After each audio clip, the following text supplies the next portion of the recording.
And I think we're live streaming. I think we are live. Hello, everybody. How you doing out there in Facebook or YouTube land? Can I say it that way? In Facebook or YouTube land? Yes. And before we get started, I just want to welcome everybody here. We got Thomas and Amuela and Sally. And is that Jake or Jack? I called him Jack last time. It's Jake, right? So, and my lovely that's right, Jake. Jake, okay. I should know that because I watch Big Jake all the time, John Wayne, so I should know that. So it's good to have everybody tonight, and it's good to have you that are watching on YouTube, Torah for the Nations, and you that are watching on Facebook, B'nai Noach Connection with Israel.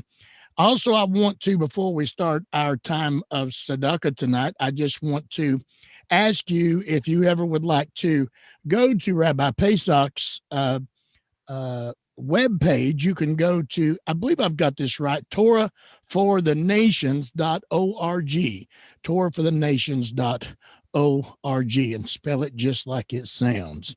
And well, I'm going to get Terry. Would you say something real quick before I get in, so I can get all my tzedakah stuff ready here? Okay, and we also Radio Land as well, right? Yes, we are on Power Faith Radio. Greet everyone there as well, and we've got more people coming on in the room now, and want to welcome Wendell and Veronica to our room tonight. Scotty's getting everything set up to do our tzedakah time. I'm ready when you are. You go for it. Okay, I want to show y'all something. I don't know who sent this, but it was a blessing. And I'm going to try not to cry when a great gift. This is a leather bound. It's all about tzedakah. I looked up a few of the words that's in there, Terry, and it's all about tzedakah. It's a tzedakah box just for us during the time where we are doing tzedakah here on Torah for the Nations and B'nai Noach Connection with Israel. So we want to thank whoever sent that to us. From the bottom of our hearts, I want to thank you from Rabbi Pesach Sherbo, and he thanks you. And so tonight, this is what we've got other tzedakahs here that we've gathered together. But tonight we're going to break this in right here. I'm trying not to cry, Terry. So you know how emotional I get. So where is the who produced that particular box? This came, the box is dedicated to an educational center for girls. I'm not for sure. I need to send you some more pictures. Maybe you can read on it and see.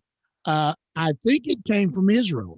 I'm not for sure, or it came from New York, one of the two. So I'm going to do some more research, but somebody was watching and said, we need to send them something great. And isn't that great? I mean, that's such a blessing. And like I said, inside this cover, it's leather bound, is all kinds of, it's in Hebrew, but it's all kinds of information, blessings of tzedakah, and different ways of giving tzedakah, and I think that's great. So tonight, the first tzedakah we're going to put in this, and I've got to set it down in front of me because I'm going to have to use two hands to do this. So sorry, you're not going to be able to. No, I believe I'll try to do it where you can see me, especially on this first one as we break it in. We want to, Sally, we're so glad you got to be here with us tonight. Sally sent a blessing to send to Israel, to Rabbi Pesach to use. And Sally, we're going to use your, sorry. Tzedakah. I'm about speechless, Thursday. You're going to tell me. We're going to use your tzedakah to break in this box. So thank you so much. Thank you so much, Sally. Baruch Hashem. Okay. I'm holding my composure. I'm doing good. Am I doing okay? So, Yeah, you're doing great. okay, I got to read my names here. So Sally, that was from you. We're praying for a healing for Sally, and also that is a gift to Israel. Also, Thomas, we have this is from Thomas, sending that to Israel, a gift of healing as well. Also, Veronica, we're still giving tzedakah for you. We don't know how your health is right now. If you're seeing two of us, there's 18 of us on the screen in front of you. If you're not, then there's only this 9. So we're giving this for you, Veronica. And also, we had a dollar come in from Scott Casey for a healing. I'm just going through these. Richard Helton, we have a dollar from him that we're putting in the tzedakah. A gentleman named Bob Stewart, who is stationed overseas somewhere. We don't know where he's stationed, but he sent us a dollar for the charity box. And wanted us to remember his mother and father. He didn't send the names, but he did send his name, Bob Stewart. Bob, we're putting this in for your parents. I just cry during times like this. Everybody, this is a blessed time. Also, we have a gift here. Somebody wanted to give to Rabbi Pesach. Put it in the charity box for healing. We're not for sure whether he's went through his surgery yet, but we know he's about to have knee surgery. So we're going to put that in. And also they sent us another dollar and said, give this for Shara Sherbo. Did I pronounce her name correctly, Terry? Is that correct? Shara? Shira, and for strength for her as she helps Rabbi Pesach get through this time. Now we're going to go through some gifts here. Oh, the boxes, those dollar bills are not going down. It's good, but it's good. Jeremy sent us the money to send to Israel, and we thank you so much, Jeremy Kibbe and Amuela. We have some money here from you for the tzedakah box. Thank you so much, Amuela. And Thomas, again, somebody sent this for me another time. I'm just going to do it every time they send it in for you to send to Israel. We also have Ellie Kessler, and she sent a dollar in. She is from Michigan. And so, they're listening and catching the teaching. And so it's so great. I'm almost through here. One more, Alicia Hampton. She sent a dollar in. She actually hand gave this to me this week to give in the tzedakah box. What a great time. What a great thing. Terry asked me just to say a couple things, and it's hard for me to, I've got tzedakah all over my desk here. Terry, like you got books, I got tzedakah all over. And I've got this dollar right here. It doesn't even have to be a dollar. It can be change. And I remember one time I was talking about this, and do you know what happens when you take change, a dollar, whatever? It doesn't matter what the amount. It's great, the amount, but we don't know where this dollar has traveled since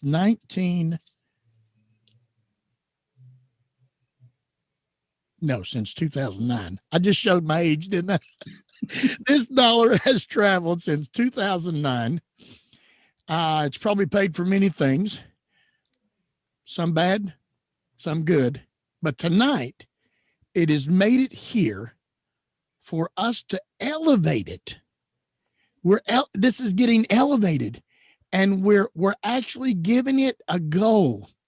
It's going to be going to Israel, and to meet the needs. The text says that, Terry. How's that text say it? If you bless Israel, how does that? You'll be blessed. You'll be blessed. And so we have put that in here.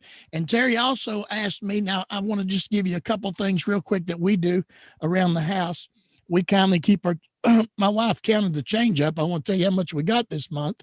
I told you we was going to, this is our 10 that we leave on the table, and I kindly put my change in it to earmark it for elevation for tzedakah. And then my wife, she is such an artist. I want to show you. I hope it doesn't glare too much. I've got these 10 cans that I give to people, and I'd like to give you one if I've got enough handy where I can give them. I've got a few more, and if you'll send me your mailing address through Messenger, I'll try to get you one as long as supplies last.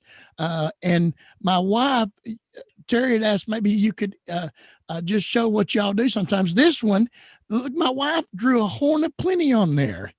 And this one's for food for the hungry. You might do that. You might earmark your charity for a certain need, and that way every time you elevate it, and I'm going to talk about that real quick just a minute on the elevation.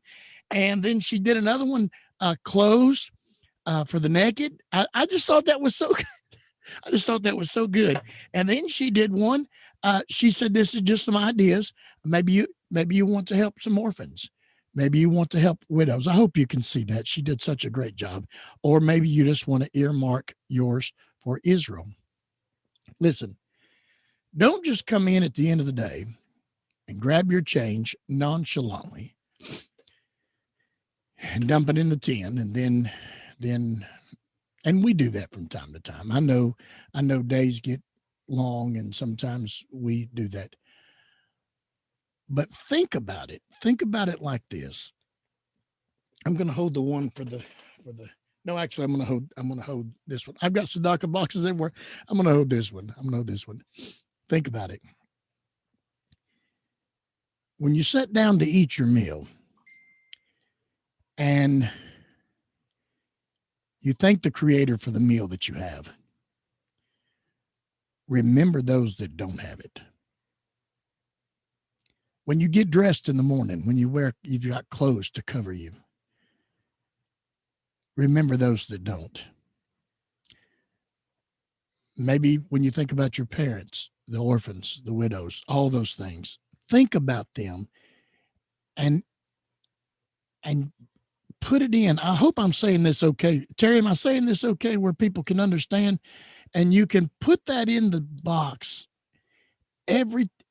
all the time, every time you eat. Leave your change in a position where you can just reach in and get it. I like what Pesach Sherbo says. Rabbi Pesach says they put a bowl by the door. We don't have that here in the Western world where people just come and knock on your door and ask for tzedakah. But there are places where we go every day, and you may earmark something for that. So just keep that in mind. I want to just do this quick and short so Terry he's going to be teaching on tzedakah tonight. I want to tell you just a quick story. I hadn't even told my wife this story today. Terry asked me to share a story of what I have seen in the past of tzedakah. The young lady, let me get her name here again, Alicia Humphrey. Her sister passed away, and she was left with her sister's little boy. And Alicia, I hope I'm telling this story the way you told it to me. So if not, you can send me a message and we'll get it straightened out next time. But a little 2-year-old boy, and the father that had not been in the child's life, who has repeatedly been in and out of jail, come to take the boy from her. She had tried to file so she could have raise the child, and the father tried to come, and that's you don't know where the child's going to go. And she had petitioned the court to have the child so she could have the child as her own and raise the child. And yesterday she gave me that, and she said that it was looking like she wasn't going to get it. The father didn't help in any of nothing, just help, And they called her up and said, "You're never going to believe this, but the judge has ruled in your favor, and you are now that child's legal mother." And, and I don't know if y'all remember it, but it was probably about a month ago, a couple of weeks ago since we started doing this, she gave me $1 to put in for that. And so I'd show you a picture, but she gave me a picture, but that's just, okay, Terry, you're going to have to take it away. We never know what, just by the little gesture, it'd change you, it'd change your family, change your community, and it'd change the world. Go ahead, Terry. I'm going to have to dry my eyes. Well, I asked Scotty to share because I know we talk about this a lot. This is an important part of our class. And I wanted him to share a little bit more for those who maybe don't know why we do it or the history or what's going on. Scotty is the Tzedakah man. He's very, as you can tell, he's very passionate, and I really appreciate that. Since we were talking about it before I get into it, ours is a little vintage tin that I got at an antique store. And when this is full, it'll go to the Chattanooga Food Bank. And they serve 20 counties in Southeast Tennessee and North Georgia to bring food to families in need through the Chattanooga Food Bank. That's the goal of that one. You can change, different goals. I might do a different food bank or need that comes along. So the reason why I wanted Scotty to really do this is because we're going to talk about, like he said, we're going to talk about Tzedakah tonight. And Tzedakah is not just about giving money. And if you got your pencils and paper, there's a few things I want you to write down. There's going to be a couple of times I'm going to ask you to write some things down. Now, as this is Torah for the nations, when we're studying what's in Hebrew, the Sheva Mitzvahs, B'nai Noach, or the commandments for mankind. In Hebrew, that's mishpat or mishpatim, plural. It's mishpat. And write mishpat down. It's spelled M-I-S-H-P-O-T. And you can put out beside of it justice for the English. And what we're going to do is I'm just going to give you the first, just general terminology. And we're going to study this and learn a few things about Tzedakah from Rabbi Hirsch, who's got some really good teachings on it in the book of Genesis. But mishpat is, in general, a legal system. It's a legal system, a legal code in which the Creator designed for us to live by. So when we're talking about the 7 laws, whether we're talking about theft or whether we're talking about murder or anything, we're learning mishpat. Now, in Ezekiel 18, it says, if a man is righteous, he practices justice and righteous, or mishpat and tzedakah. As we'll see, you'll see these two words together. You'll see these two words together pretty much most of the time. Now, from the Rambam, who we talked about a few classes back, he says when the nations observe the 7 commandments from a logical, rational standpoint, those people are called wise. They're wise. They're the wise of the nations. Excuse me. We've had a real nasty front move through, and it's tore my sinuses up this week. My throat gets dry because my sinuses. Excuse me. And on the other hand, the Rambam says, for those who observe the commandments, because God tells us to through Moses, our teacher at Mount Sinai. Those become the righteous of the nations.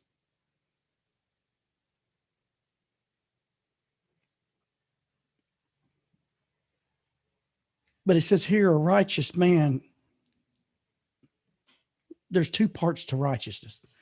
I'm just going to, in general, this is in general. As I've studied this myself, righteousness is like a coin. It has two sides.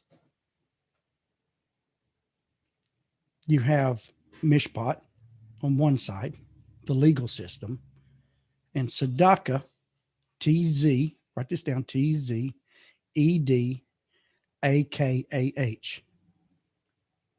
T-Z-E-D-A-K-A-H,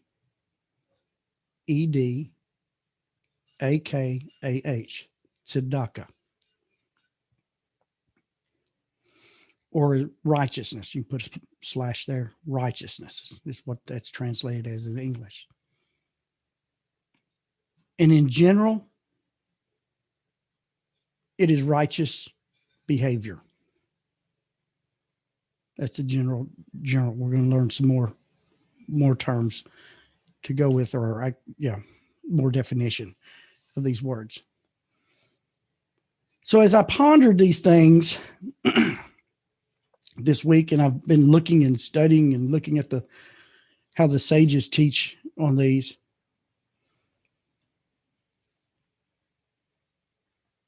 the person who observes the commandments just because they're rational, and they are rational, they're common sense. But if you observe them for that, for that reason, and you're wise, the reason why you're wise and not righteous, because the person who observes these, because the Creator has asked us to, through Moses, his servant, it's because those that are the wise, the observing of the commandments doesn't lead to righteous behavior. They keep the law, the legal aspects of the law. But when a righteous person, righteous man who observes the commandments for the sake of the Creator, he's going to do tzedakah. His observance of commandments will lead him to righteous behavior, because that is the behavior of the Creator. He will begin to see the Creator in every human being. As it says in Genesis 9, the reason why we do not commit murder, because man is created in his image. So every human is in his image. So when we begin to do things for his sake, then we'll begin to see him in every human, and that will lead us to tzedakah. They're both sides. They're two sides of the same coin. In Genesis 18, in Genesis chapter 18, God calls tzedakah and mishpat his way. He says in verse 19, "For I have turned my particular attention to him, Abraham, so that he may command his children and his household after him to keep the way of God, to practice dutifully benevolence and justice," or tzedakah and mishpat.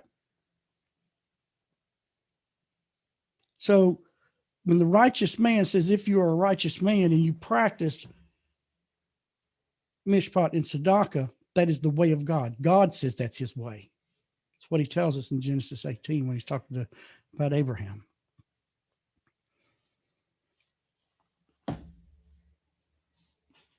In Genesis 18, Hirsch goes on and he says, mishpat, or justice, literally implies, and you can put this out next to your, have two different lines for mishpat and another, skip a space for tzedakah, because we're going to be talking about both of them. Mishpat, or justice, implies plain justice. It's a legal system that allows us to live justly with man and God. It makes sure things are going correctly. And in tzedakah is a benevolence that is incumbent upon us as a duty. We're going to look at something here in just a little bit about it being a duty and what that means. Further on the discussion of mishpat and tzedakah, over in Genesis chapter 15, in verse 6, you want to write these down, Genesis 15, verse 6, and it says, he, talking about Abraham, had put his trust in God, and God, counted this to him as an act of righteousness, which is the word tzedakah. And the word trust is emunah, which that's 2 or 3 teachings on itself, just on that one word. But this was counted as tzedakah, his emunah, which is more than faith. The English translation says says faith, but emunah and English faith are really, there's a little bit of tie between them, but they're two different separate things. I want you to learn what biblical emunah is. And like I said, I'll do a class on emunah sometime, and it's amazing what emunah really is. But in this reference of Genesis chapter 15, verse 6, he says that tzedakah apparently has 2 basic different meanings. One of them, one who performs tzedakah merely acts in accordance with the strict requirements of the law. Again, this is where it ties to mishpat. On the other hand, tzedakah is not identical with mishpat. Tzedakah always is mentioned beside it. They're 2 different things. They're beside each other, which signifies that there is a difference between mishpat and tzedakah. One who does both mishpat and tzedakah fulfills his duty in life.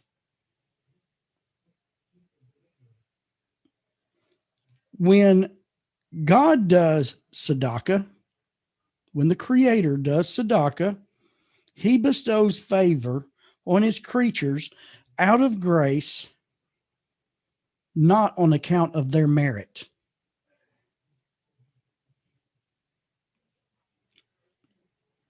When we wake up in the morning,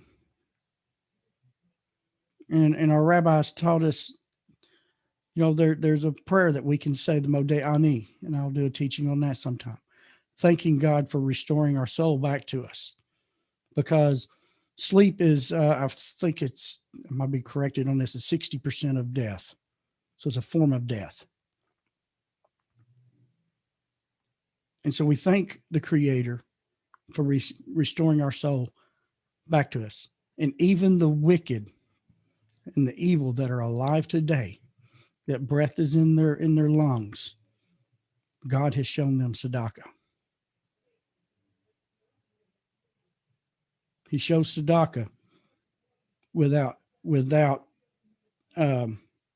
their account of any merit to receive it or not. And that's a lesson for us to learn as well. So the basic meaning of mishpat, it has a root word. The root is, and it doesn't have the vowel point, so I'm going to pronounce it the best I can, shaphat. It's related to an Aramaic word, which has ties to 4 other Hebrew root words. It goes very deep. So the basic meaning of all of these root words for mishpat, the legal system,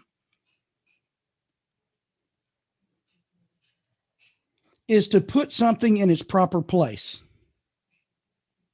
The primary meaning then is to impose order. Remember, that's what the Sheva Mitzvah does. It imposes order. It puts things in their proper place, ensures that they remain there. It does not make one rich, and it does not add to anything that exists. Merely it maintains that which exists and restores those things to their rightful owner. An example, if someone loses money or some other form of resources,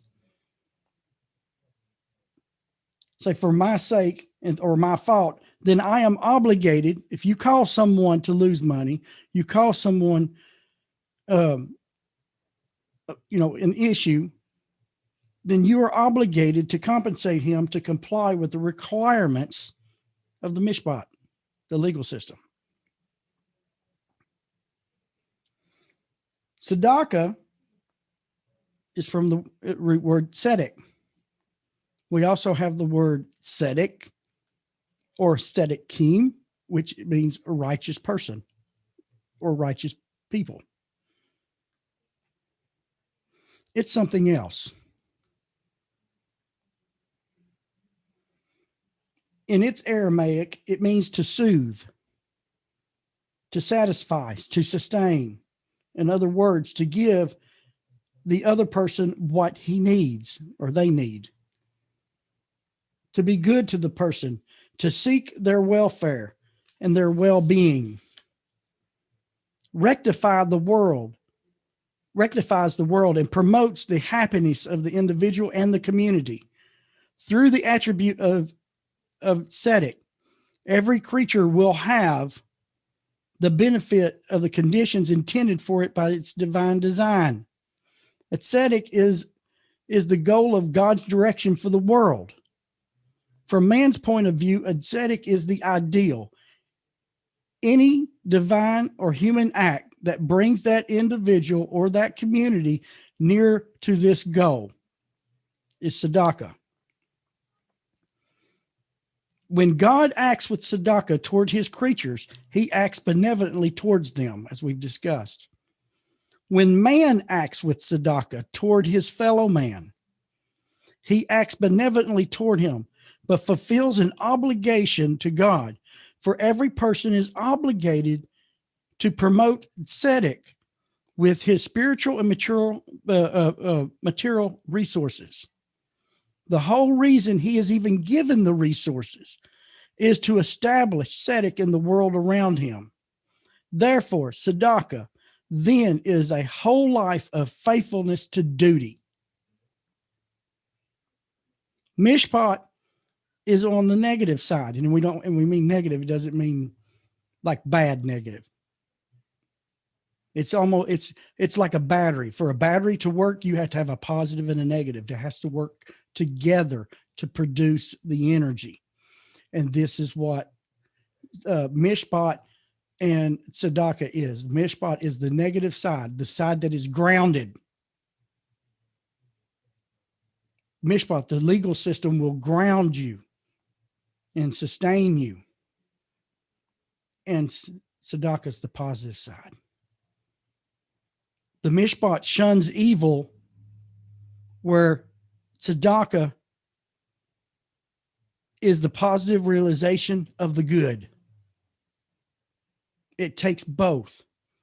If you have a battery and if any side of it drops, it quits working. For a battery to work, it takes positive and negative charges for your car to work right, for your flashlight to work right. And if one side drops, if one side fails, both sides fail.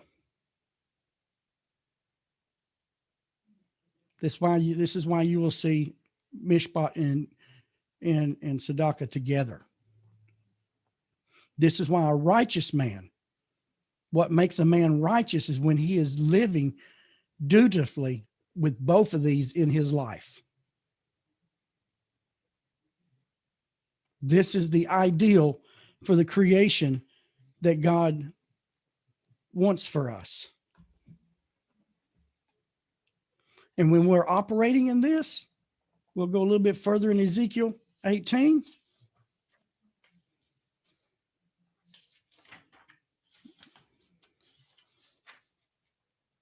Verse 21, it says, for as when a wicked man, if he repents of his sins that he's committed and observes the decrees, he practices mishpat and tzedakah, justice and righteousness, the legal system and the righteous behavior. When he practices these, he shall surely live and not die.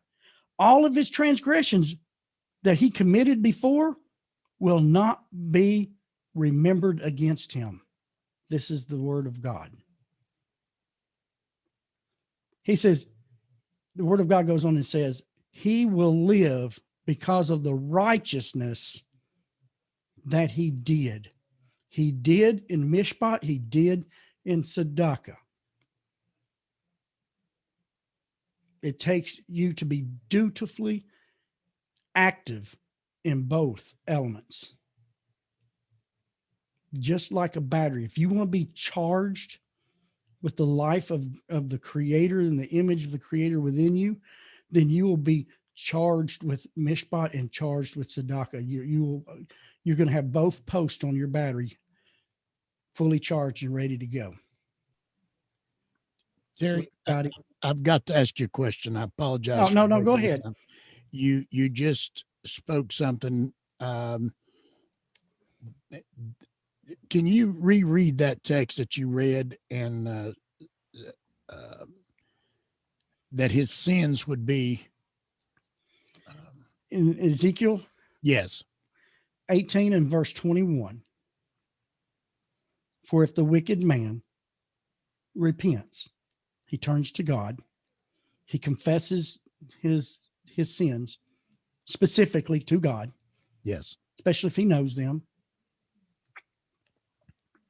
It's not that it's not the repentance is not, oh, I'm sorry, I got caught. No, we have to confess. Confession is a major part to God, not to another person, but to your Creator who made you, who watches over you, who judges you, who loves you, who gives you breath without merit. You repent of the sins that you have committed, the sins that you have done, the actions you have done that were opposite of God's mishpat, his legal system, opposite of his tzedakah, which we're going to get into here in a little bit. You repent from the sins you committed, and you begin to observe my decrees and practice. You're going to practice. And when it says observe my decrees, you've got to know what decrees are yours. You can't open the Bible and look at it and it says, keep my commandments, and you choose which ones you want to keep. You can't do that. There's a whole lesson on being according to species. God designed everything to have its own place. And we of the nations have our own set of a legal system that he's given us that we operate by. And like I said, I've talked about that in the past, and I'll be talking about it probably for the rest of my life. But you're going to practice. You're going to practice. Why? Just like in sports, you're on the basketball team. You go to practice. Why? To get better. What are you practicing? You're doing, let's say basketball. You're doing basketball. You're dribbling. You're passing. You're shooting. You're doing these things. So when you practice the legal system, there are 7, technically 6, because the 7th one is about courts, which is a whole lot more involved than just what for an individual. But there are 6, and the 6 lines up from Adam to Noah, and Noah to Shem, and on and through. And then there's another one that God gave Noah after the flood, which we'll get into. That's part of that 6, but there's 7 altogether. But you're practicing these things. You're practicing these commandments to get better at them. You're not going to be good at them at first. You're not going to be good at them down the road. It's not about being perfect. It's about progression. It's about growth. That's why God told Cain, if you will improve yourself, you'll be forgiven. Our life in practicing mishpat and tzedakah is about improvement. Our rest of our life is about improvement. If you practice mishpat and righteousness, he says, he shall surely live and not die. And here's the verse, Scotty, you was asking about, verse 22. All of his transgressions. This is verse 1 of Ezekiel 18. And this is the word of Hashem, the creator, came to me saying. So this is what the creator said. This isn't what man says. This is not what religion says. The creator who formed us from the dust of the earth says, when we do these things, all of our transgressions that he has committed, that person committed, will not be remembered against him. And he shall live because of the righteousness that you are going to be living is going to give you life.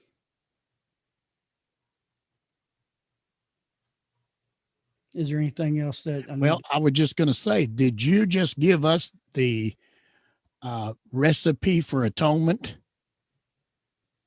Pretty much. I just wanted that said because somebody from the radio asked that like several times in a row when you said that. What? Right. What? So go ahead. Ezekiel 18 exploded my head back in 2008-9. It's what brought me to where I'm at today. There's a lot to Ezekiel 18 and what it is saying that you can't cover in one lesson. But it's important. I brought this out here because it's important because of the mishpat and the tzedakah, in that they are two sides of the same coin. They're the positive and the negative of a battery. And then I don't mean negative in like, what's another English word, Scotty? It's not a demeaning. It's not a. We're not talking about an evil. We're not talking about it in a negative, in an evil form. It's like I'm saying, it's the negative charge that takes the positive to create a circuit and for the battery to have power. Yeah, my grandfather used to explain that to me. It's a controlling element. Yeah. And if we look at the mishpat, which all humanity is supposed to be living, they're called the negative commandments. Why negative? Those things that you should not do. Don't murder, don't steal, don't have forbidden sexual relations, don't eat meat taken from a living animal. Don't do this, don't do that. It's nothing wrong. It's just like you tell your son, the stove eye's on, son, don't put your hand on that eye. Because you do, you're going to get hurt. That you're not being hateful. The negative commandments is not God being hateful as a drill sergeant. He's doing this is don't do this because if you do, you're going to get hurt. And I love you and I don't want to see you hurt. That's what the negative means here. And we have this all in our lives. We have negative commandments in all of our histories and every nation with their civil laws. Don't run a stop sign. Why? Because someone might be going through on the other side. You're going to have a wreck. So there's a lot of don'ts that are for our good. And this is one of those cases where the negative actually kind of oxymoron, where the negative is actually positive. Now, Scotty and I was talking this last week. Most of us in our raising, in our religious raisings that we've come from, we're still in, wherever you're at in your walk with God, there's something that's very common amongst us. And this is a saying, what is sin? Scotty, what if I said, what is sin? What's the normal transgression of the law? Did I say what is that? Is that what that's you're it? talking about? What I'm going to show you That's the Western world That's the Western worldview. philosophy. I'm going to show you that's only part of it.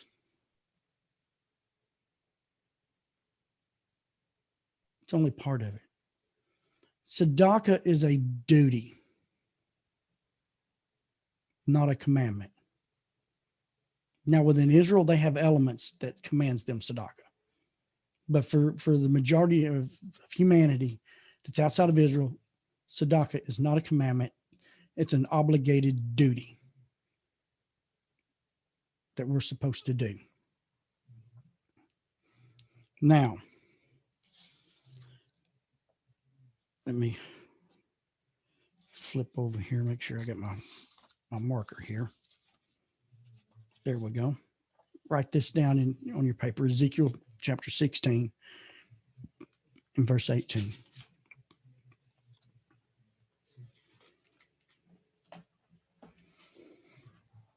Not 18, Ezekiel chapter 16, verse 49. Sorry, I had 18 on the brain.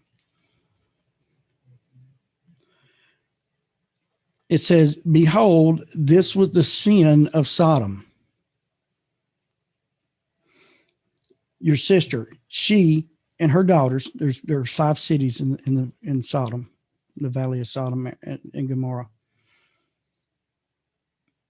She and her daughters had pride, plenty of bread, peaceful serenity, but she did not strengthen the hand of the poor and the needy. Not strengthening the hand of the poor and the needy was counted as a sin. When we fail to do our duty as human beings,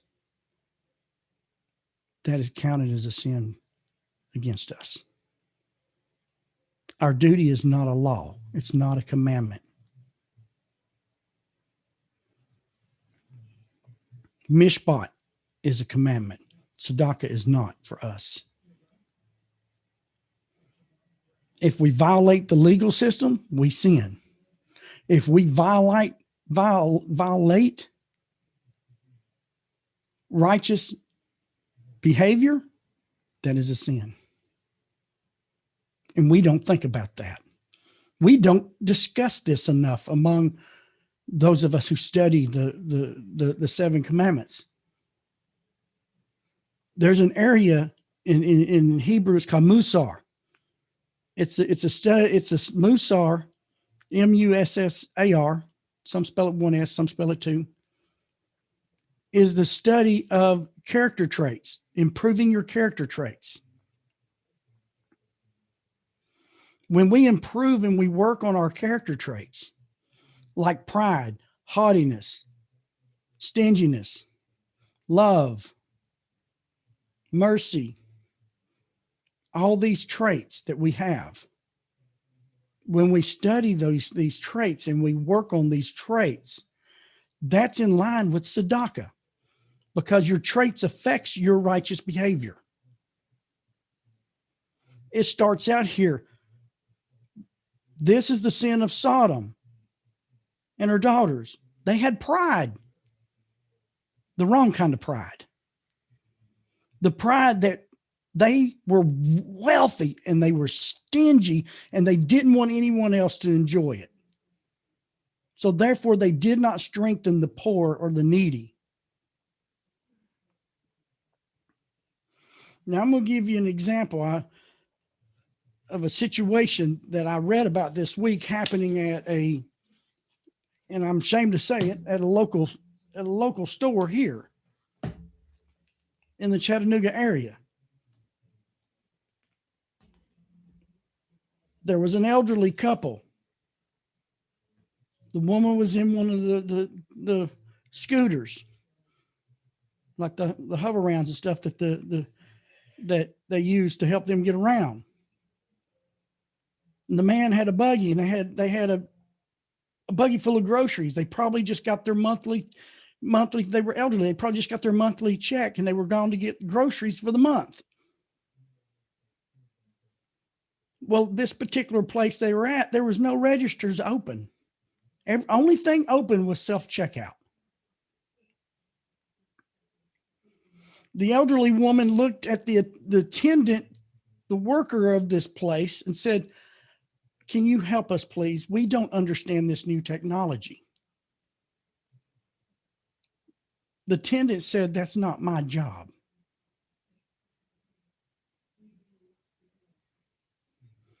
There was a woman standing behind her with a couple of children. She looked at the attendant and she says, "Well, you go get someone to help them." The attendant said, "You go find someone. It's not my job."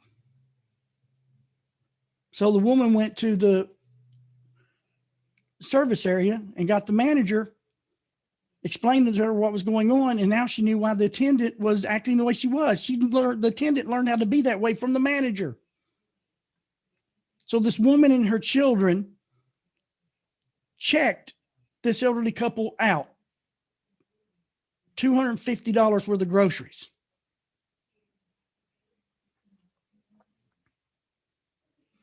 Understand, that attendant, that manager, that establishment committed the sin of Sodom because they refused to strengthen the hand of the needy and the poor. They refused to do that. And when you refuse to help someone, you are committing the sin of Sodom. They had other sins. They did break mishpat. There's other sins, but that's not what Ezekiel 16 is telling us.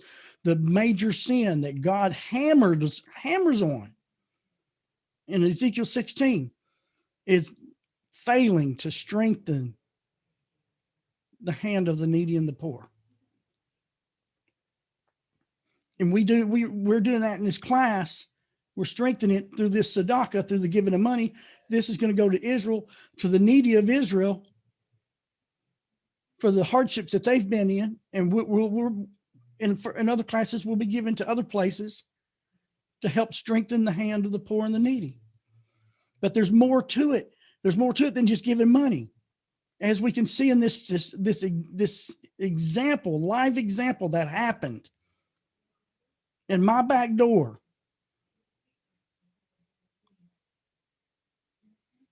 That's not my job. I don't understand. I don't know how to work this. That's not my job. Who cares if that's not your job? Strengthen the hand of the needy. Walk over there and help them.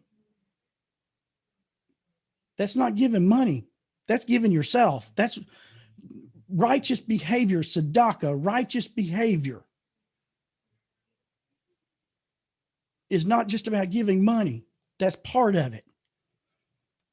It says, Rabbi Hirsch said, we are to use our spiritual and our material resources, our abilities, what we have. You may not be able to help someone sometime because you don't have the resource, but you have one resource. You can go help find someone who has that resource. You can make known the need, and you can take part in strengthening, whether you actually did it or not. We are to use our resources that God has given us, not to elevate ourselves, but to elevate humanity, elevate, as Scotty says. Scotty, what do you say at the end of your videos again? How do you close your videos out? Remember, if you give tzedakah to change you, change your family, change your community, and in turn will change the world. Is that what you're talking about? That's exactly what I'm talking about. When you give your tzedakah, that's not talking about giving your dollar. That's only part of it. When you give your time, you give your help. I'm going to give you a positive example. I worked in the heating and air field for almost 20 years. An elderly couple or an elderly man contacted us, said, I need to buy a heat and air system for our house. We've only got a wood stove. And they were elderly. They were like in their 80s, 90s. He basically says, I'm dying and my wife can't feed a wood stove. So I need a heat pump put in.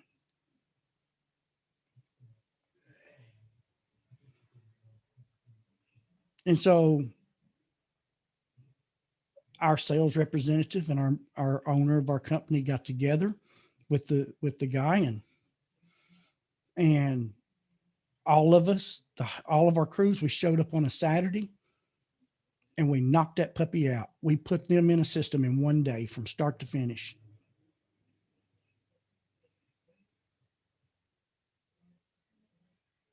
The man says, now I need to pay you for it. And then he says, okay, what we agreed on. The man paid us $400. We let him pay us what he had. All he had was $400. We're talking about an $8,000 system. We're talking about equipment, material, labor, everything. He had enough to buy a window unit at Walmart. And that's all we charged him. Because he was dying and he was leaving his wife. She had a need for wintertime to be able to heat herself. That's tzedakah.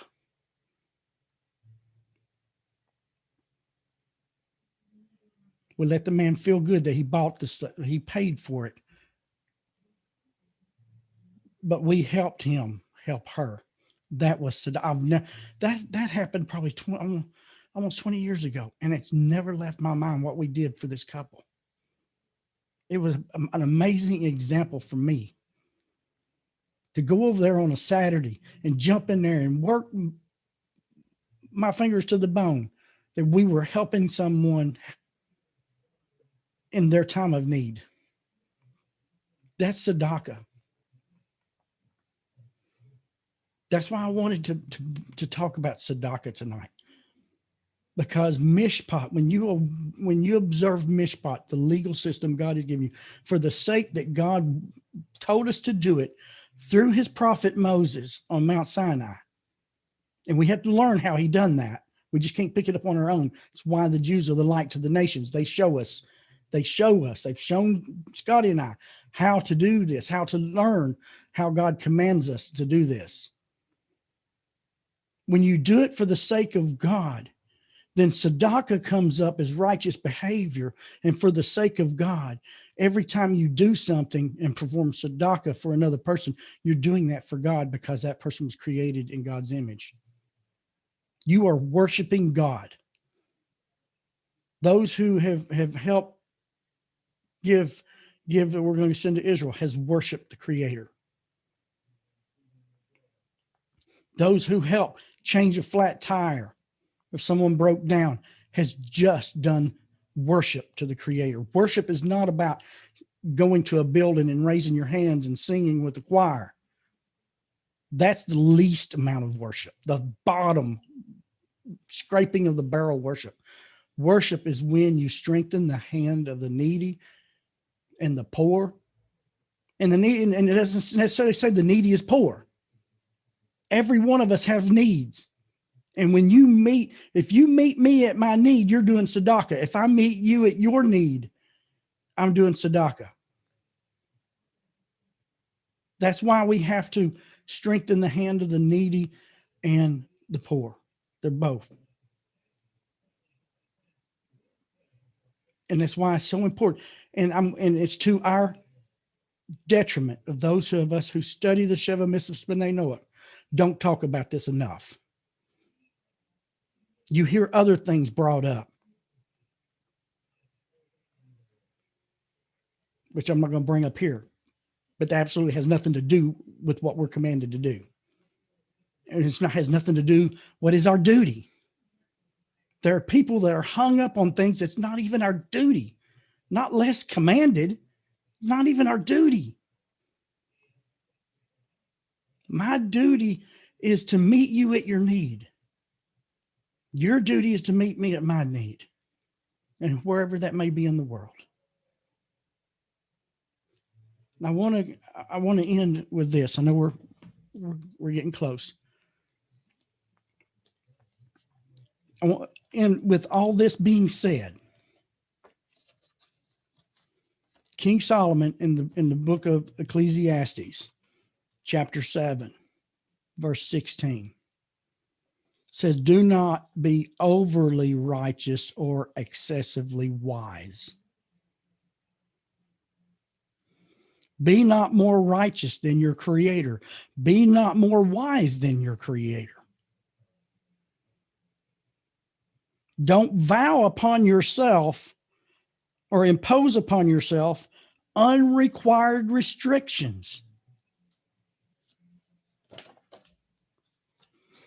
The Rambam brings this out in his Mishnah Torah. And I'm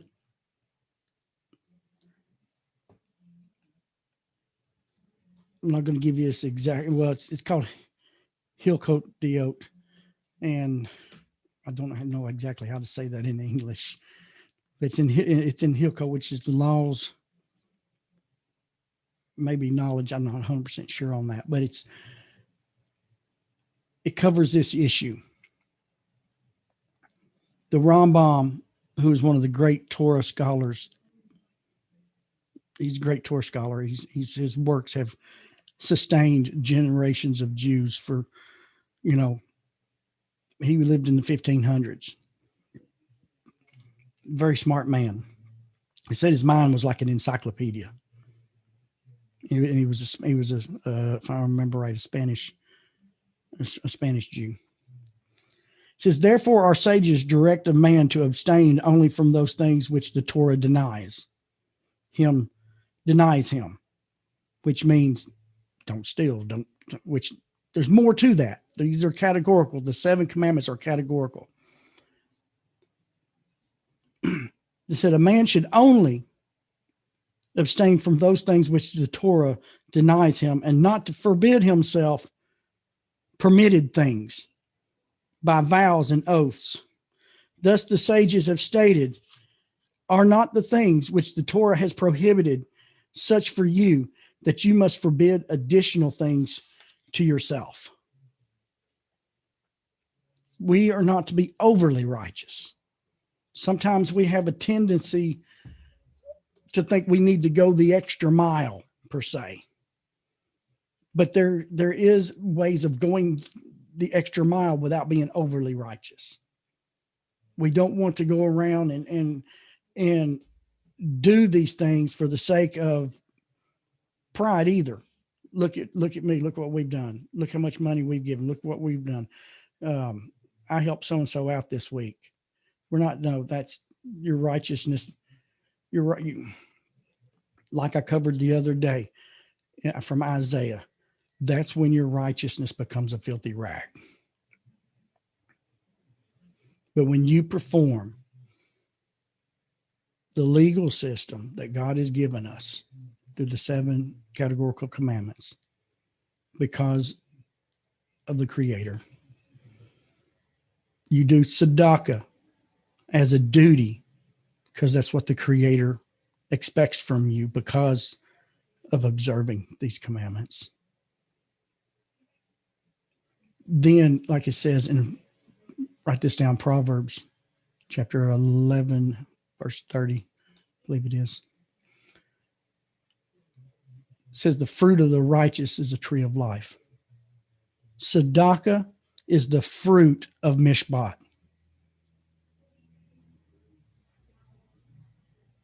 Tzedakah is the fruit of mishpat. It's when your life, when the fruit of what you're doing through mishpat and tzedakah, it becomes a tree of life for someone else. And it becomes a tree of life for you. As we read in Ezekiel 18, the man who does these things, his sins will be forgiven or not remembered against you. And so Sally has a question. She's got her hand up. Scotty.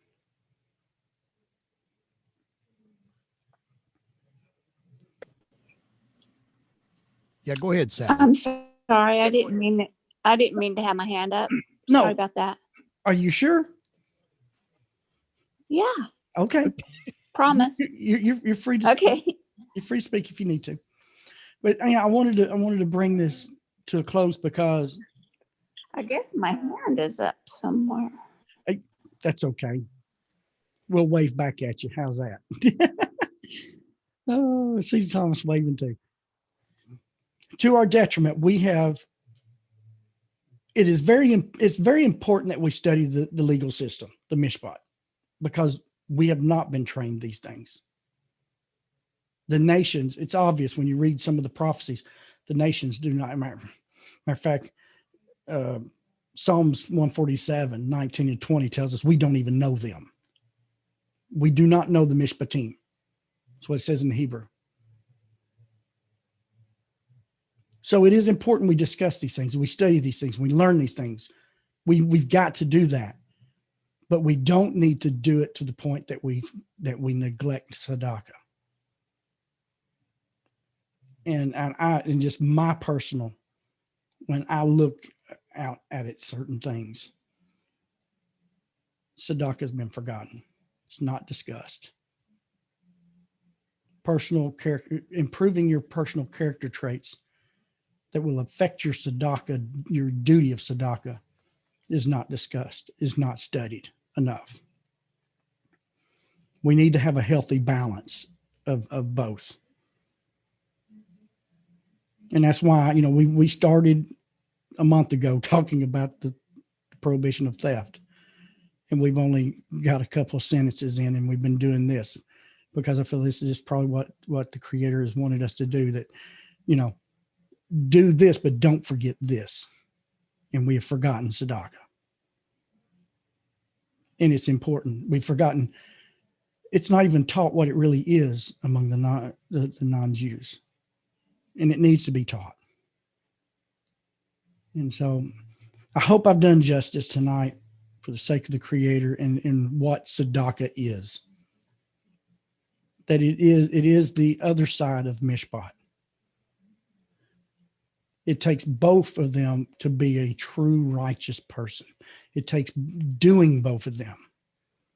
Doing, not having faith in it, but doing, learning and doing and practicing mishpat, practicing tzedakah, to be a true righteous person in whom the Creator designed us in His mind how He wants us to be. And when we do that, our communities, there's not a community on earth right now that lives this. There's some pockets, especially among the Jewish people. There are some pockets that knows what tzedakah and mishpat's all about. And I know some of them. And that's why I wanted to become Jewish for 7 years. I studied it. And I did it because of the relationships I had. And I said, I want to live like that. And then Baruch Hashem, praise God, he said, you don't have to be Jewish to do that. Be who I created you. You live in Southeast Tennessee. You love the mountains. You like a sausage biscuit from Hardee's every now and then. Go enjoy life, but do this. And Mishpat is changed my life. I could speak on this subject in so many different directions. It blows me away. Because everything I go to do in my life pertains these two elements. Pertains both of these elements. So, go ahead, Scotty. I if I may. If we got time, let's go ahead and do some questions and discussion. Whoever wants to.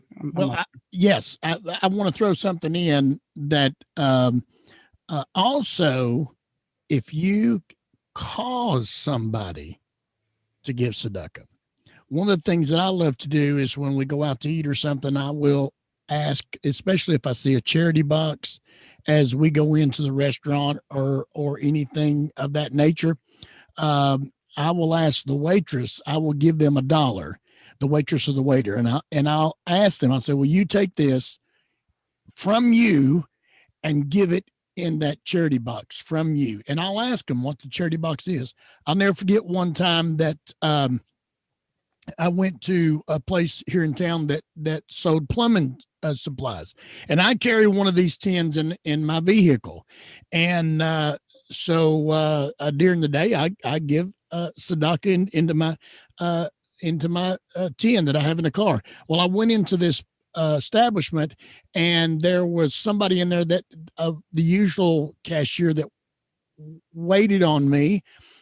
He was sick and in the hospital, and the night his wife took him to the hospital, she was on her way home, and she had an accident and was in the hospital on the next floor below him. And so when I found that out, I went out and I got my tin, and I came back in, and as I looked at the jars sitting on the counter, there was only like there probably wasn't even 20 cents in it, Terry. And so I lifted the lid off. Now there's men standing everywhere in here waiting in line. I cut line. I lifted the lid off. I dumped the tin in there, and I turned around. I said, y'all know so-and-so, they need your help right now. And I don't know how much money went in just in a few minutes. You by your actions, you can cause somebody to give tzedakah, and it will change their life. That's why I always use that. If you're just like you said, that lady and her children helped that elderly couple check out. What impact did that do to the children? I mean, it caused them. You'd be so surprised on how that will blossom and grow. While you were talking tonight, 3 people sent me some money through PayPal to send to Israel, and I don't want. I've got to give them before we do a Q&A. If anybody's got any question, George White. He is stationed at a military base. He could not tell me where, but he sent a message through PayPal and sent us some money for the tzedakah box. Also, Carol, she's right here in town. She said, don't say her last name, but I know who it is. She asked to put some money to Israel. And also Betty Collins, I think also from Michigan, sent that. So we're putting that in. So can I give a grand total of what's come in, including this right here, a grand total? We're going to be sending tomorrow $186 to Rabbi Pesach for him to use. And I want to try to get it to him tomorrow before Shabbos there in Israel. So I want to thank everybody for that. So go ahead, Terry, if anybody's got a Q&A, a question to ask. It's the floor is open, and Scotty can help me see if we want to discuss something that we've talked about tonight.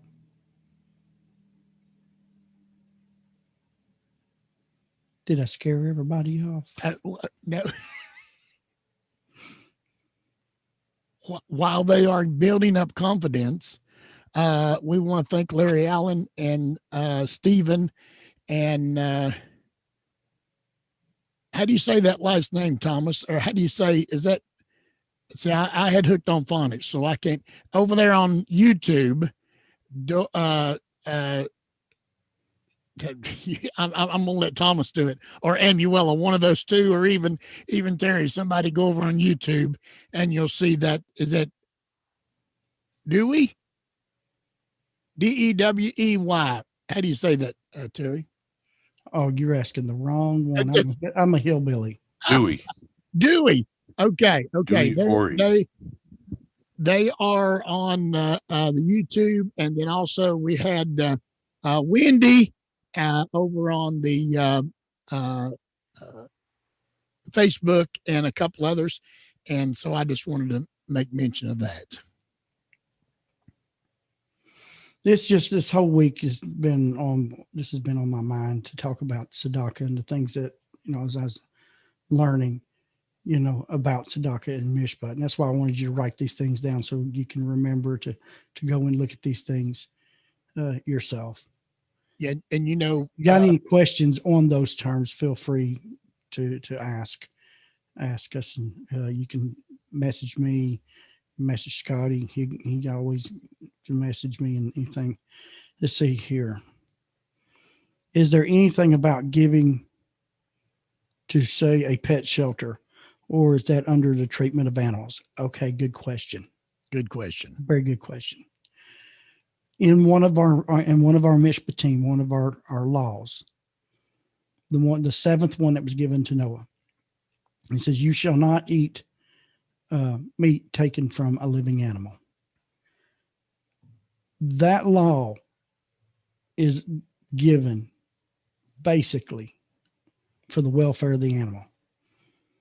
If we're going to eat meat, the animal needs to be 100% dead, not convulsing. Needs to be 100% dead when we take meat from it that the Creator allows us to have. Genesis 9. It explains that. Go look at Genesis chapter 9 and look at what God says about eating meat. These are all categorical. We get a lot of laws when we study out this. It's called Ever Min Chai in the Hebrew. When we study this categorical law out, we get the treatment of the creation. What we should not harm the creation, as if though we wouldn't harm an animal to let it be alive while we're trying to take a leg of lamb off of a living lamb. No, we won't. No, because it's going to cause harm, distress, torture. There's a how do you want to say this? A rule among Jewish people that comes from their sages, that when you're walking down the road, do not pluck a leaf off of a tree unless you have a purpose in using that leaf, that you're going to elevate that to the purpose of the Creator. And so, yes, helping a pet shelter out falls in line with Ever Min Chai, the treatment of our creation. Can I ask you a question on that? Go ahead. Question? So if I'm understanding this correctly, everybody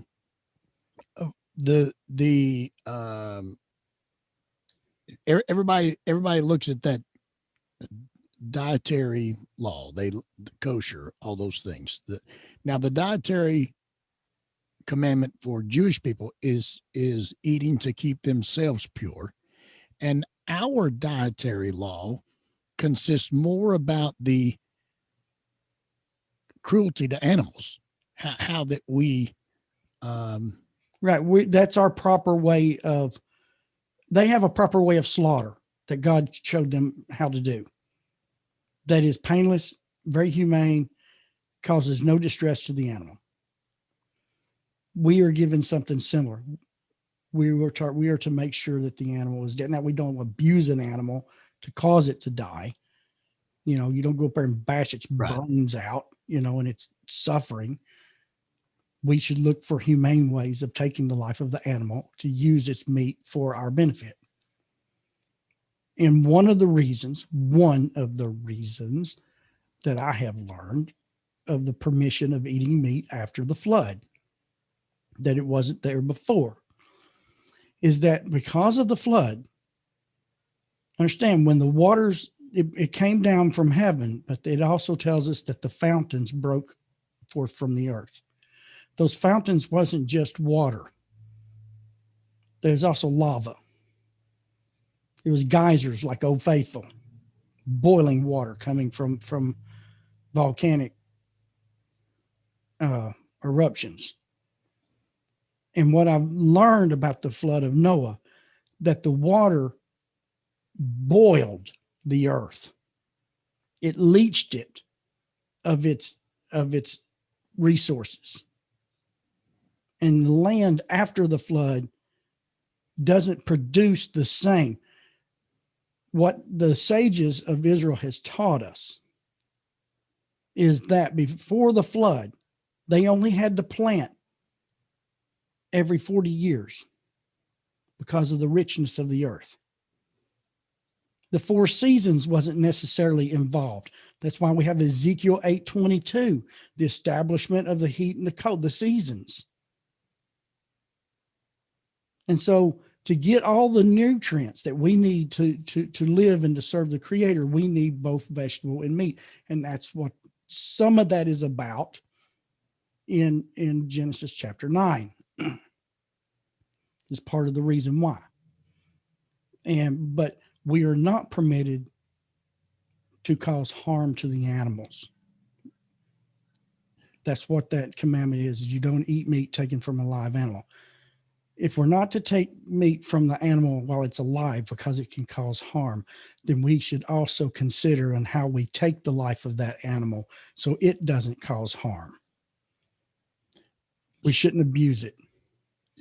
So flat line on Veronica's question, giving money to an animal shelter, can we count that as tzedakah? Yes, that's tzedakah. It's righteous behavior. Yes. Tzedakah in its most elementary sentiment is righteous behavior. Behavior toward God, behavior toward man, behavior toward the creation. Yeah. And so that can be considered tzedakah. Now, on that note, we are not to elevate the animals above man because we are the ones created in his image. Right. But because of that, that doesn't mean we have the right to mistreat them either. Correct. We will be judged. Matter of fact, I don't have the text. I'll have to find it. One of the things I learned when I was studying about 10 years ago with a rabbi is that to just kill an animal, to just walk out and kill it, which I've been guilty of doing in my past as a kid with a gun, with a bow and arrow, just to kill an animal, to be killing an animal is considered murder. It just doesn't have the death sentence that it comes from murdering a human being, but it's still murder. It's the mindset of murder. Just to kill an animal, to be killing it. We're not supposed to do that. Now, that's, again, we're not going to go overboard. That doesn't mean if you have an animal that has rabies and you've got to kill it. No, it will harm people. You have to protect human beings. You have to protect other animals. So there's a care that we see. This is the line that we have to tote between man and God, man and man, and man and earth. We have to learn to toe the line and find out what's righteous behavior in every one of these areas.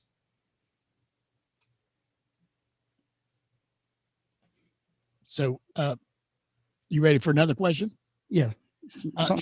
Sally asked, should we avoid donating? This is a great question, to local food banks if it's ran by Christians. And I think it's their motive you have to look at. But Terry, would you like to address that? Should, and I'm going to ask it again. Should we avoid donating to local food banks if it's ran by Christians? Christianity with that mentality. I know this is going to be I jump out on it. I'm going to be honest with you. I treat this very carefully. Just as some of my best friends are Jews, some of them are Christians that I love to death and would not want anything changed because they're great. They're great people.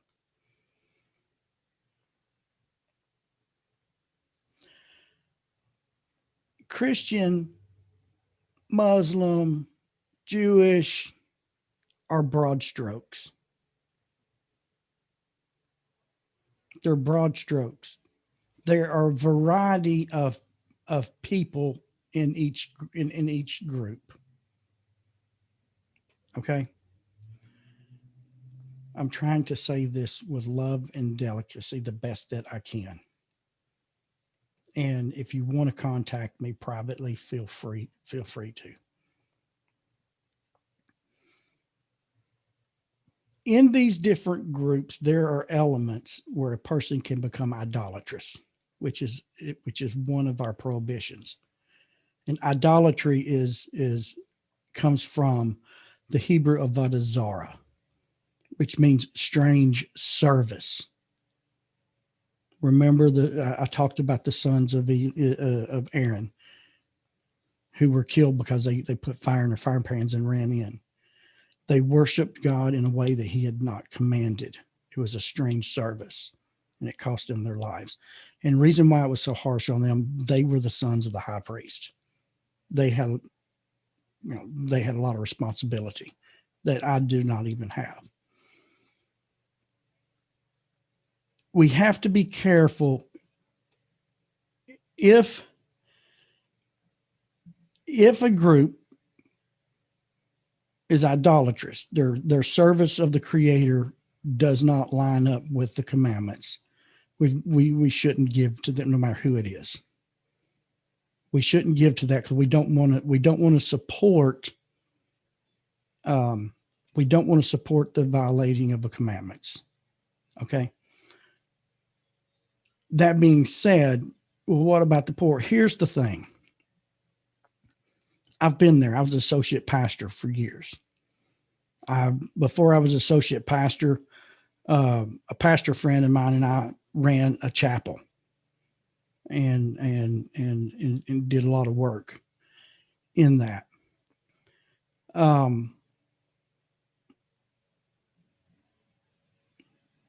One of the things that even when I was in that realm as an associate pastor that I could not stand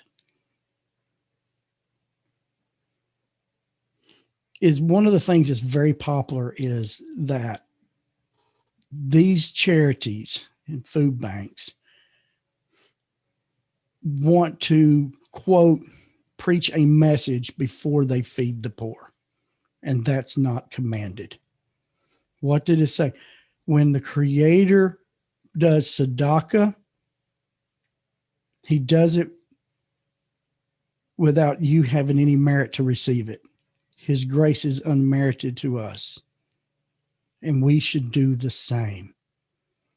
If I opened up a food bank today, I would not say, I'm going to give you food. Or if I brought homeless people in, say, I'll feed you and bathe you. But first I'm going to preach a message to you first. Then I'm going to feed you. No. Whether one scripture is ever uttered coming out of my mouth, my duty is to strengthen the hand of the needy and the poor without an agenda, regardless of what faith group out there. Our tzedakah should have no agenda at all. I do not support charities that charity with agendas, regardless of who it is. That's the reason why I like the Chattanooga Food Bank. It's run by the city. It goes to everybody, race, creed, religious affiliation, homeless, not homeless. I love what it does. And I've given to it a few times. Actually, now that I live down here closer, I want to start volunteering, going to their warehouse and help packing the boxes and stuff. But my goal is not to give to a charity, regardless of, whatever it is. Let's say it's not even religious. Let's say you got a charity that's basically race oriented. No, I'm not going to give to that because I'm not going to uphold one race over another. We're the human race. We're the creation of God. That's an agenda. Agenda-based charities, we've got to be careful with, no matter who they are. And every group has somebody there that's got an agenda that's collecting money for that agenda instead of strengthening the hand of the needy and the poor first. That should always be first. I hope I said that correctly. I think you did a great job. Because that's a very good question and a very hard question. Because some people will run with that and they want to take the commandments of God like a baseball bat and start swinging it. No. We don't do that. We do not use God as a baseball bat for any reason. Because he doesn't do that to us. And I'm going to give you this example. I know we're going a little long, but I'm going to give you this example. It's one of them that changed my life a few years back. is a study of the book of Jonah via the Art Scroll to Knock series, because it has the commentary from the sages. When you go to the end of the book, it says that God forgave Nineveh for the deeds he saw. The commandment they were given was to get rid of the evil ways and the robbery that was in their hands. The sages teaches us not one pagan temple was torn down. Not one pagan service was stopped. Nineveh was judged on how they treated each other. And that is my goal, is to grow and learn in how I treat everyone else is more important than what they believe. But I can't give to things that are against the commandments that God's given us. And so that's where we have to be careful with that. But for me to help you, I don't use my beliefs may not be like your beliefs, and I'm not going to use that against you to withhold tzedakah. But I'm not going to support a group, anybody that is charity with an agenda, other than to strengthen the hand of the needy and the poor. That's the only agenda that I see that the Word of God tells us to have. It's a duty. It's not even an agenda. It's a duty to one another as human beings. So I hope I did that okay. And if anyone out there's got questions, feel free to send them to me and talk to me. And we'll be brothers and sisters and come to the table and work things out. Well, Terry, I know under the Jewish position, we have, you start at home. You start at home. You start at home. And I know we're running out of time, but could you just real quick cover that? Or do you want to wait to another time for that? The chain of charity. I'm going to call it the chain of charity. Well, no, I can be real brief at that. Okay. Our duty in tzedakah is to strengthen the hand of the needy and the poor. It's our duty. Okay? That duty starts at home. We do not give charity, or we do not give tzedakah money, or we don't give our resources. Let me put it this way, because our resources doesn't always involve money. We don't give our resources outside of our home when our home is suffering. And that's your children, whether they're in the house or whether they've got kids or grandkids. They're still your kids. If they're hurting, you have an obligation as a parent first, regardless of their age. Our parents, we don't give to tzedakah to a group over in another country when we've got parents with dementia. Our duty is to our parents. Our duty is to our children. Our duty is to our home first. Then you work out from there. Your neighbor that's beside you, your neighbor in your neighborhood, your neighbor that's in your community, in your street, in your city, in your town, in your state. You start working out there, but you start at home first. I hope I said that okay. You did. Now, can I cover one more thing? Go right ahead. I just want to throw this in. Never give more than you can afford, or you will fall into where you're going to be the needy. Can you say something about that? Like what the Rambam talks about, again, with Ecclesiastes, don't be overly righteous. Just because don't like in money, don't go off and give $100 if you ain't got it. You're being overly righteous. If you've got $1.50 and that's what you can spare, and you're paying your bills, helping your children, making sure you got gas to get to work every day, the lights are on. If all you've got is $1.50 that you want to spare, now we should be ready to give whatever we can. The amount is not mentioned there. Then you start there. You start with that $1.50. But you don't haul off and be overly righteous and thinking that the more you give, dollar amount wise, is more righteous. No, that's a false concept. The person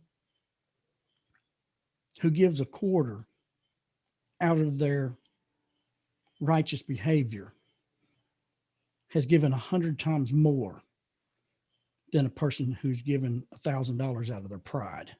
Yeah. You know, Terry, when we talk about things like this, there's a reason we call this breaking the ground, because we are just breaking the ground. There is so much more, but hopefully, and I really believe you've done a great job at it tonight, breaking the ground where people are going to pick up the shovel and start laying foundational principles and then continue on in the completion of their home. Yeah. Just remember that righteous living is way I'm coining this as a two-sided is this two sides of a one coin, mishpat and tzedakah. Both of those need to be done, not believed in, but done, because the Creator, one, mishpat, has told us to do that through Moses, our teacher. And then he's given us the duty, the obligational duty of tzedakah. It's not a commandment. It's a duty. And we learn from Sodom that they sinned. They didn't transgress. They did transgress some laws, but the specific thing in Ezekiel 16 is they transgressed their duty. They failed to do their duty, and that was considered sin to them by the Creator, and they were not Jewish. And it was an example, as we learned in I'm just recapping Ezekiel and Genesis chapter 18, that mishpat and tzedakah is the way of God. God says that's why he tells us about that when he's talking about Abraham. He commanded his children the way of God, practicing tzedakah and mishpat. This is the way of God. And the sages says that Sodom to this day lays in ash to remind Israel the importance of tzedakah. Because in their account, tzedakah falls before mishpat, but in all other cases, it's mishpat and tzedakah. But it's for them to see the importance of strengthening the hand of the needy and the poor, along with observance of the commandments that you were given. And that's why it lays in ash today, is to remind us the importance of tzedakah, righteous behavior.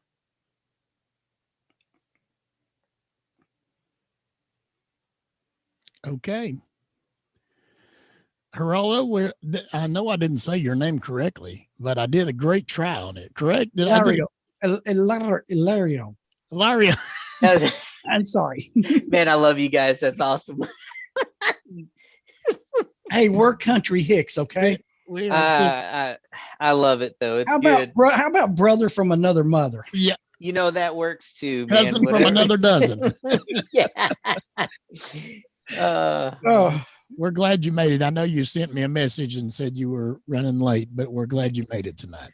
Thank you. It's I'm glad I caught the end of it, because it's always good stuff coming from Terry. So we discussed mishpat and tzedakah, the two sides for a righteous person.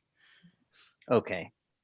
So, well, I'll definitely go back and review it, because that's actually something I wanted to talk to y'all about. But since you already covered it, then I'm good. Hey, all right.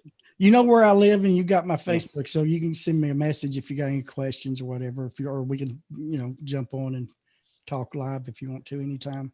Awesome. I appreciate it. Thank you very much. And you know what? I've got a $5 bill sitting here on my desk. We covered. Somebody sent us this beautiful charity box, tzedakah box. I want to start talking about using tzedakah. Charity is a translation. It's a. Now, correct me if I'm wrong on this, Terry. It's a weak translation, but charity isn't weak. But tzedakah means so much more. Correct? Yeah, charity more or less has the semblance of you taking from your possessions and doing a benevolent deed from you. It's almost like you're sacrificing.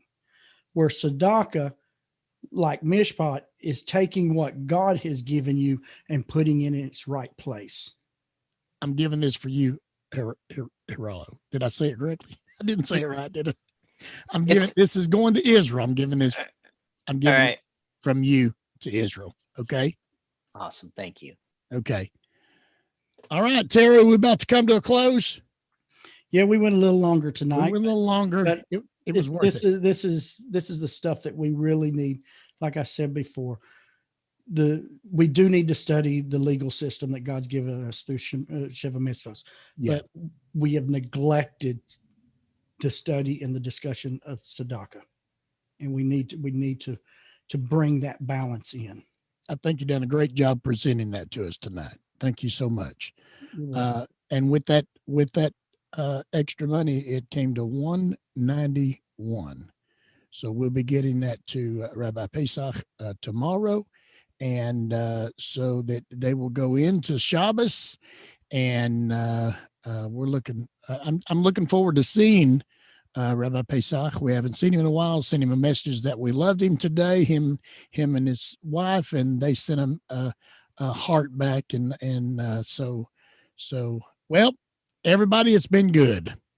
Thank you so much. You that are watching on YouTube, please subscribe to the YouTube channel and give a thumbs up on the video tonight. And if you subscribe to the channel, you'll be notified of upcoming live videos or any videos that are shared there by us or Rabbi Pesach. Also on the Facebook page, B'nai Noach Connection with Israel. If you'll friend that page, and you'll be notified on upcoming videos. Yes, thank you, Terry, so much for the class tonight /meeting. Do you have anything else to add to it tonight? I just want to thank also the radio audience for radio audience. I keep forgetting about for hanging with us. Yes, they're not on in our Zoom rooms and our YouTube channels, but they're very much a part. I want to just thank everyone in the radio listening audience for hanging in with us. I've got about 150 messages I'll have to start filtering through on tonight's class. So that happened since you started. So I'm sure that's going to be a fun journey going through those. So all right. We appreciate everybody. And I'm going to close the live stream. Remember, come back next Wednesday at 8 p.m. Eastern Standard Time. That's 8 p.m. New York time. And until then, we'll be looking for you. I guess that's what I'm going to say. So, Bye-bye. See you, everybody. Bye-bye.